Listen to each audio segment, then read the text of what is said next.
కరీంనగర్లో శాంతి భద్రతలు పూర్తిగా విఫలమయ్యాయని భగత్ నగర్ దోపిడీ నిందితులను వారం రోజుల్లో అరెస్ట్ చేయకపోతే సిపి కార్యాలయాన్ని ముట్టడిస్తామని మాజీ మంత్రి గంగుల కమలాకర్ హెచ్చరించారు. శనివారం బాధితుడు మున్నాభాయ్ కుటుంబాన్ని ఆయన పరామర్శించారు. ముందే హెచ్చరించినా పోలీసులు పట్టించుకోకపోవడం వల్లే 62 తులాల బంగారం, 25 లక్షల నగదు దోపిడీకి గురైందని బాధితులకు రక్షణ కల్పించాలని డిమాండ్ చేశారు. ఇక్కడ ఏమవుతుంది వ్యవస్థ? మొన్న పిఎంజీ జ్యువెలర్స్ నడిబొడ్డున కరీంనగర్ నడిబొడ్డున పట్టపగలు 5 తుపాకులతో తీసుకొచ్చి నగలు చెప్పారు. ఇప్పటికీ అవి రికవరీ కాలేదు. మున్నాబాయ్ వీళ్ళింట్లో కారు పోయి 2 నెలలే, కారు మీద ఎఫ్ఐఆర్ కాదు. వీళ్ళ ఇంటిలో మెయిన్ రోడ్ జంక్షన్ కు పక్కకే, కరీంనగర్ నడిబొడ్డు జంక్షన్ పక్కకే కూతవేడి దూరంలో జంక్షన్, భగత్ సింగ్ చర్చ్ కూతవేడి దూరంలో 11:30, 12 అంటే జనసంచారం ఉండనే ఉంటుంది. అంటే ఇంత ధైర్యంతో వచ్చి మున్నబా ఇంట్లో 62 తులాల బంగారం తీసుకుపోవడము, బండ్లు ఎత్తుకపోవడము, 20 లక్షల నగదు తీసుకుపోవడము, వెండి తీసుకుపోవడము, యథేచ్ఛగా వచ్చి యథేచ్ఛగా పోయిరు. ఏం చేస్తుంది పోలీసు వ్యవస్థ? పట్టుకోలేరా? కరీంనగర్ నుంచి బయటకు వెళ్లాలంటే ఎంత టైం పడుతుంది? రాత్రిపూట చెక్ చేస్తారు, డ్రంక్ అండ్ డ్రైవ్, వాళ్ళని తీసి లోపల వారేయాలి, ఆర్సీ బుక్ లేకపోతే లోపల వారేయాలి, దొంగలు మాత్రం ఎదించుకోపోవాలి. ఇదా మన పరిస్థితి? ఇక్కడ పోతున్న వ్యవస్థ. ఈ వ్యవస్థతో కరీంనగర్ ప్రజలు భయపడుతుంది. మహిళా సోదరి మనలో నగలేసుకుని బయటకు వాకింగ్ చేయాలంటే భయపడే పరిస్థితి వచ్చింది. ఏమి నమ్మకం ఉన్నది? మరి భద్రత ఎట్ట కల్పిస్తారు? వారం రోజుల పోలీసు వ్యవస్థకు సిపి గారు వారం రోజులు టైం ఇస్తున్నారు. ఎవరు దొంగలో యథేచ్ఛగా సీసీ కెమెరా రికార్డ్ అయింది.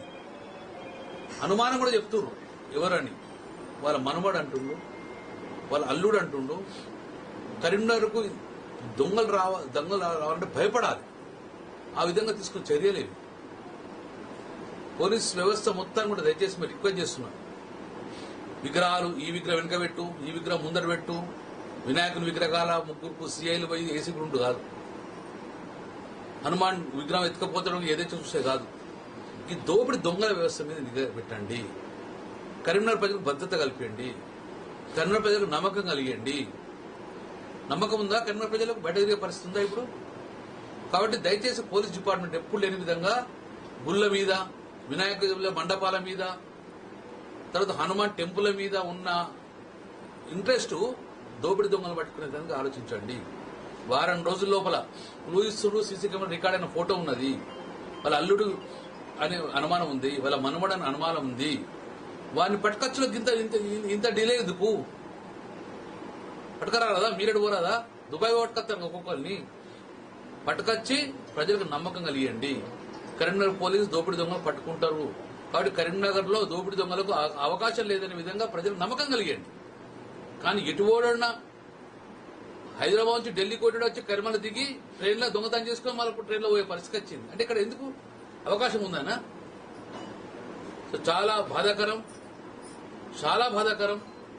కరీంనగర్ నగరం అంటే ఒక సేఫ్ నగరంగా ఉండే, కానీ దొంగలకు నిలవైపోయింది. దీనిలో పోలీసు చర్యలు తీసుకోవాలి. సిపి గారు ఇప్పటికైనా చర్యలు తీసుకోండి.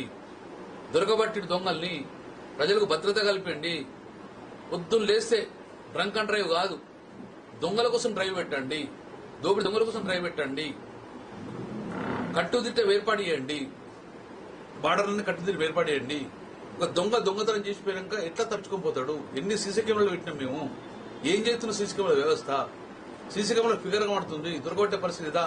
మీరటని చెప్తున్నారు, మీరటొక బృందం పోండి, దొరకరా? ఎందుకు ఈ నిర్లక్ష్యం?